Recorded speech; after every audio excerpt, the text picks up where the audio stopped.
हर हर महादेव दोस्तों, आप सुन रहे थे मेरे साथ मनमर्जियां भाग 38। गोलू ने सीधा सीधा फूफा की तुलना गली के कुत्ते से कर दी। फूफा को ये बात समझने में थोड़ा टाइम लगा और उन्होंने गोलू पर भड़क कर कहा, साले गोलू, तुम का हमको कुत्ता बोल रहे हो? हमारी जबान कट जाए अगर हम सुअर को कुत्ता बोले। गोलू ने कहा, मतलब हम सुअर हैं? फूफा ने और ज्यादा भड़क कर कहा। जे आप हमको बता रहे हैं या पूछ रहे हैं? गोलू ने कहा। फूफा को गुस्से में देखकर भुआ ने उन्हें साइड किया और खुद गोलू के सामने आकर बोली, ए गोलू, इनका छोड़ो, हमें बताओ क्या बात हो रही है अंदर। अरे भुआ, क्या बताएं, तुम्हारी कसम इतनी घटिया बातें हो रही हैं कि हम तो सुन भी ना पाए। तुमरे लिए, सिर्फ तुमरे लिए भुआ, हम मिश्रा जी से भिड़ गए। गोलू ने बहुत ही दुखी होकर कहा। अरे पर काहे?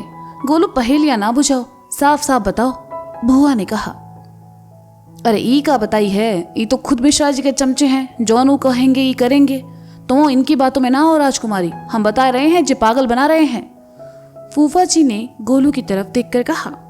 गोलू ने सुना तो भड़क गया और भुआ को साइड करके फूफा के सामने आकर कहा, ए फूफा, हम बंधन पिक्चर के कोनो सलमान खान नहीं है, जो जीजाजी बोलेंगे मैं करूंगा कहेंगे। हमारी खुद की अपनी जबान है, वो भी मर्द की जबान, का समझे? कहते हुए गोलू भुआ की तरफ पलटा और कहा, और का कह रहे जी, हमारी बातों में ना आओ तो मत आओ हमारी बातों में। वैसे भी घर माँ कुछ वक्त के मेहमान हो, फिर तो भैया तुम्हारा कान पुरानों भी मुश्किल लागो है हमें। भुआ ने सुना तो हैरानी से फूफा को देखा और फिर गोलू से कहा, कुछ वक्त के मेहमान है मतलब? अरे जेई तो बताने आए थे, पर फूफा हमारी छाती पर ऐसे चढ़ गए जैसे कसाई छुरा लेकर बकरे पर चढ़े हैं। गोलू ने कहा तो फूफा ने कहा, तो बिना तमाशा किए साफ साफ बताते काहे नहीं कि अंदर का कांड करके आए हो तुम? गोलू ने भुआ के कंधों पर अपनी बाह रखकर धीरे से कहा, हम बता रहे हैं भुआ, तुमरे और फूफा के खिलाफ ना बहुत बड़ी साजिश रची जा रही है। अरे हम तो जे तक सुने हैं कि जैसे ही मिश्रा जी की अम्मा के 13 दिन पूरे हो जाई हैं, आपको और फूफा को लात मारकर बाहर करी है। ओ आनंदवा की जे हिम्मत, हम अभी जाके उस साले को ओके औकात दिखाते हैं। फूफा ने गुस्से से भरकर कहा और जैसे ही जाने लगे, गोलू ने दूसरे हाथ की बाह से फूफा को भी धर लिया और कहा, दूध खट्टा हुआ नहीं कि उको उबाल के बर्बाद करने चले हैं। अब जे दूध कहां से आ गवा बीच में? फूफा ने चिढ़कर कहा। फूफा, हम जे कह रहे हैं कि अगर दूध फट गवा है तो ओका फेंकने से अच्छा है ना कि ओमा नींबू डालकर ओका पनीर बनाए लो। गोलू ने पहेलियां बुझाते हुए कहा। फूफा अब तक गोलू की बातों से किलस चुके थे। फूफा की जगह अगर आप भी होते तो किलस जाते। उन्होंने चिढ़ते हुए कहा, और वो पनीर ले जाकर बेचे किसको? तुम्हारे ससुर को। अरे वो तो छाछ खाने लायक भी नहीं है, ओके बाप दादा भी देखी है कब वो पनीर? गोलू ने कहा। उसे एकदम से अपने प्यारे ससुर जी की याद जो आ गई थी, लेकिन ये याद गलत वक्त पर आई थी, क्योंकि जब गोलू ने ये शब्द कहे, पिंकी उसके पीछे ही खड़ी थी। अपने खानदान वालों के बारे में ऐसी बात सुनकर पिंकी ने चिढ़ते हुए कहा, हाँ, तुम्हारे बाप दादा तो जैसे पनीर का पूरा भंडार छोड़ के गए हैं दुनिया में। शाम में घर आओ गोलू, अगर आज खाने में अरहर की दाल भी नसीब हुई ना तुमको, तो हम शर्मा की बिटिया नहीं। गोलू ने सुना तो चेहरे पर 12 बज गए।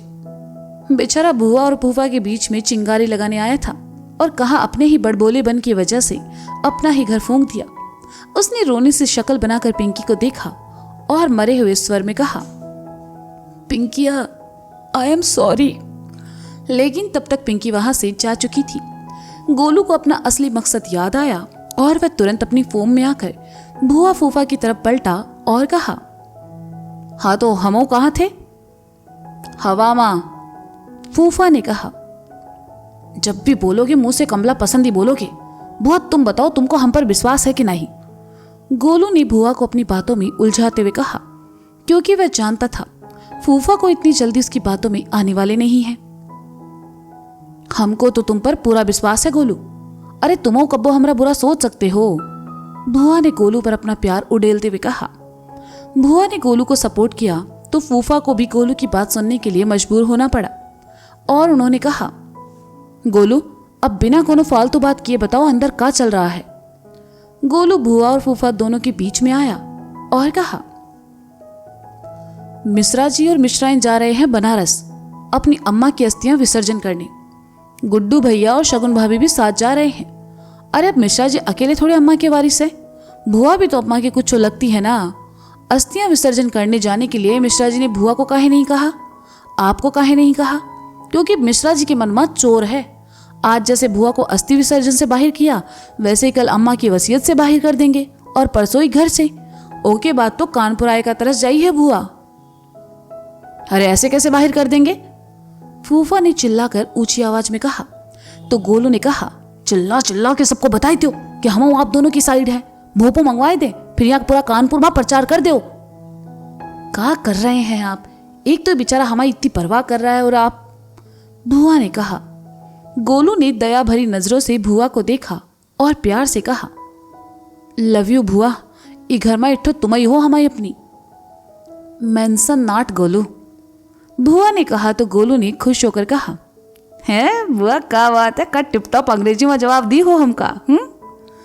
फूफा ने देखा गोलू और भुआ की नौटंकी फिर चालू हो गई है, तो उन्होंने गोलू को अपनी तरफ करके कहा, जे सब बाद में करना, पहले हमका जे बताओ कि मिश्रा और मिश्राइन राजकुमारी को बनारस काहे नहीं ले जा रहे? अरे अगर भुआ बनारस जाई है तो मिश्रा जी अपने प्लान में सफल कैसे हुई है? अंदर की बात बताएं, हम तो जे तक सुने हैं कि मिश्रा जी बनारस में किसी तांत्रिक से मिलकर आपके और भुआ के लिए कोनो ताबीज बनवाने वाले हैं, जिसे वो आप दोनों का अपने बस में कर सके। गोलू ने भुआ और फूफा को डराते हुए कहा, जे साला आनंद मिश्रा तो बहुत ही नीच निकला। फूफा ने हैरानी से कहा, हम खुद हैरान है फूफा। माना कि आप थोड़े से जलील, घटिया, कमीने, लालची, लिच्चड़, गिरे हुए इंसान हो मिश्रा जी के हिसाब से, लेकिन इसका मतलब जे थोड़े साला घर के इकलौते दामाद के साथ ऐसा बर्ताव करे। मिश्रा जी के लिए नीच शब्द सुनकर गोलू ने फूफा को ही लपेटे में ले लिया। भुआ ने सुना तो उन्हें भी बुरा लगा और उन्होंने अफसोस भरे स्वर में कहा, हम कबो सोचे नहीं थे भाई साहब हमारे साथ ऐसा कुछ हो करेंगे। अरे अम्मा की जाई के गम माँ भाई साहब को कोनो होश नहीं है, पर भाभी उनको का हुआ, वो भी जे सब में शामिल हो गई। तुम आओ चिंता ना करो राजकुमारी, हम देखते हैं वो हमको अपने साथ बनारस कैसे नहीं ले जाते।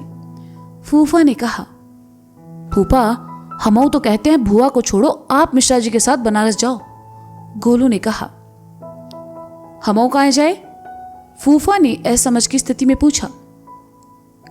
कहा है कि भुआ है भोली, मिश्रा जी और मिश्राइन ने इनको अपनी बातों में फंसाकर अपनी साइड कर लेना है। ओके बाद आपका खेल खत्म। इसलिए हम कह रहे हैं कि भुआ को रही दो और आप जाओ। आप जाओगे तो मिश्रा जी में थोड़ा डर बढ़ेगा और देखने वालों में आपकी इज्जत बढ़ेगी कि अरे देखो कितना बढ़िया दामाद है, अपनी सास की अस्थियां लेकर आया है, थोड़ा प्रभाव पड़ेगा। गोलू ने फूफा को साइड में लाकर कहा, ठीक है पर राजकुमारी का ध्यान कौन रखी है? फूफा ने कहा, हाँ जैसे आप तो इनको गोद में झूला झुला रहे हो, अरे भुआ के लिए हम हैं ना। गोलू ने कहा, नाक फोड़ के नक्शे निकाल देंगे तुम्हारी अगर हमारी राजकुमारी पर नजर रखी तो। फूफा ने गोलू पर झुककर गुस्से से कहा। गोलू ने एक नजर भारी भरकम भुआ को देखा और कहा, अरे हमारे पास हमारी खुद की पर्सनल प्रॉपर्टी है, हम काहे आपकी प्रॉपर्टी पर नजर डालेंगे? हमारे कहने का मतलब है कि यहाँ हम भुआ का ख्याल रखेंगे कि कोई उनको उल्टा सीधा ना सिखा दे। गोलू की बातें फूफा के दिमाग में असर कर गई और उन्होंने भुआ से कहा, राजकुमारी मिश्रा के साथ बनारस तुम नहीं हम जाएंगे। हम काहे नहीं? भुआ ने पूछा। कहा है कि बनारस तुम्हारी अम्मा की अस्थियां विसर्जन करने जा रहे हैं। अब उन्हें देखकर तुमको एकदम से अपनी अम्मा की याद आ गई और तुम इमोशनल हो गई तो हम तुम्हारी आंख में आंसू नहीं देख पाएंगे। फूफा ने बड़े प्यार से कहा। गोलू ने सुना तो हक्का बक्का रह गया। फूफा जैसा चांडाल आदमी ऐसी मीठी मीठी बातें भी करता है। फूफा की बात सुनकर वह बड़बड़ाया, माँ कसम फूफा का ऑस्कर लेवल की एक्टिंग किए हो तुम। फूफा के चंद शब्दों से भुआ पिघल गई और कहा, सच कह रहे हैं? हाँ और का, इलिए बनारस तुम नहीं हम जाएंगे। फूफा ने कहा, ओ आशिकी फोर, हमारे पास इतना वक्त नहीं है, उधर मिश्रा जी बनारस जाने के लिए टिकट बनवा रहे हैं। गोलू ने अपने दांत कुरेदते हुए कहा। फूफा ने सुना तो गोलू के पास आए और कहा, तो अब हम क्या करें गोलू? ए यार फूफा, मतलब एक नंबर के लठायत हो तुम, खाली नाम के फूफा हो। करना का है, जाकर कलेश करो, चढ़ जाओ मिश्रा जी की छाती पर और पूछो कि आपको बनारस काहे नहीं लेकर जा रहे। गोलू ने चिढ़ते हुए कहा, हम अभी जाते हैं, फूफा ने कहा और वहां से चले गए। बुआ गोलू के पास आई और कहा, सच में गोलू, तुम तो हमारे सगे भतीजे से भी ज्यादा सगे निकले। तभी तो तुम्हारी और फूफा की बत्ती लगाई है। सगा भतीजा होता तो ऐसा करता का? गोलू अपने आप में बड़बड़ाया। क्या कह रहे हो गोलू? बुआ ने कहा, हम कह रहे हैं कि तुम्हारे गुलाब जैसे नाजुक हाथों से एक कप चाय पिलाई दो बुआ। कहा है कि तुम्हारे हाथ की चाय से बढ़िया चाय हम आज तक ना पिए हैं, पीते ही मोहब्बत से महसूस होती है। गोलू ने बुआ को बहलाते हुए कहा। बुआ सच में सीधी ही थी। गोलू ने थोड़ी सी तारीफ क्या की, बुआ पिघल गई और कहा, अरे गोलू बैठो ना, हम बनाकर लाते हैं। बुआ चली गई और गोलू वहीं पड़े सोफे पर बैठकर आंगन में रखी अम्मा की तस्वीर देखकर बोला, तुम्हारे नाम से झूठ बोले हैं ददिया, अगर जेमा इतनी सी भी गड़बड़ हुई ना, सच कह रहे हैं मिश्रा जी हमारी बत्ती बना देंगे, संभाल लेना बस। गोलू के कहने से फूफा मिश्रा जी के कमरे में आए और कुछ देर की बहस के बाद मिश्रा जी फूफा को भी अपने साथ ले जाने को मान गए। फूफा किसी जीते हुए सिपाही की तरह अपना सीना चौड़ा किए मिश्रा जी के कमरे से बाहर निकले, जैसे कोई जंग जीत कर आए हो, और पीछे कमरे में खड़े मिश्रा जी ने अपना माथा पीट लिया। आखिर वे खुद भी तो यही चाहते थे कि फूफा खुद आकर बनारस चलने को कहे, जिससे मिश्रा जी का काम आसान हो जाए। बाहर गोलू सोफे पर बैठा अपनी चाय का इंतजार करते हुए आराम फरमा रहा था कि फूफा ने उसके पास आकर उसके सर पर हल्की सी चपत मारी। कौन है बे?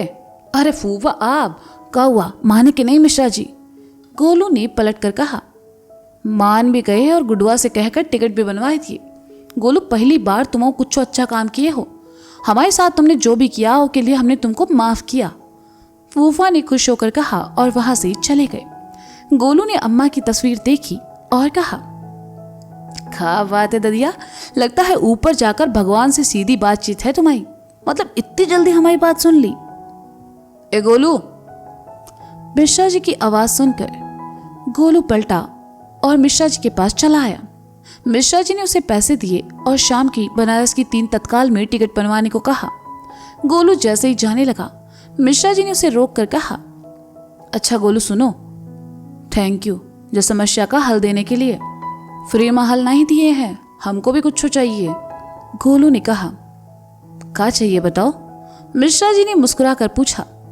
गोलू मुस्कुराया और कहा, अम्मा के बक्से में हिस्सा।